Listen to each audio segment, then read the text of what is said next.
বানপানী আমাৰ অসমৰ বাবে খুব চিনাকি এটা নাম। পৃথিৱীৰ ভিতৰত আটাইতকৈ বেছি বানপানী হোৱা দেশ হৈছে নেদাৰলেণ্ড।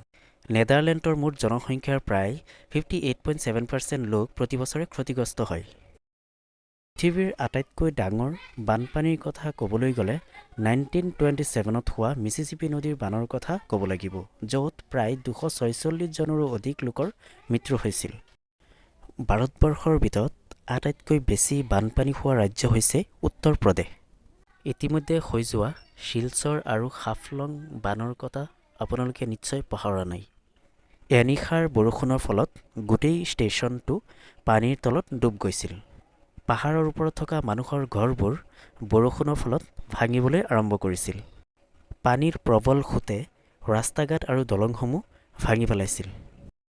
গোটেই অঞ্চলটো কুঁৱলীৰে আৱৰি পৰিছিল। সেই একে সময়তে আমাৰ চুবুৰীয়া দেশ বাংলাদেশৰ চিলেট আৰু সুনামগঞ্জত বানৰ বিভীষিকাই দেখা দিছিলে। চিলেট আৰু সুনামগঞ্জত ক্ৰমে 80-90% অঞ্চল বানৰ কবলত পৰিছিল। সেই অঞ্চলৰ যাতায়াত ব্যৱস্থা সম্পূৰ্ণৰূপে বন্ধ হৈ গৈছিল, যাৰ ফলত বায়ুসেনাৰ হেলিকপ্টাৰৰ জৰিয়তে ৰিলিফ দিবলগীয়া হৈছিল। হাফলং আৰু শিলচৰত বানপানী হোৱাৰ মুখ্য কাৰণ আছিল অধিক বৰষুণ। ঠিক একেই কাৰণ আছিল বাংলাদেশৰ চিলেট আৰু সুনামগঞ্জত। পাহাৰীয়া অঞ্চলত সাধাৰণতে ঝুম খেতি কৰা দেখা যায়। ঝুম খেতিৰ বাবে ইয়াৰ স্থানীয় লোকে বিভিন্ন সময়ত ইয়াৰ পাহাৰবোৰ কাটি তহিলং কৰে।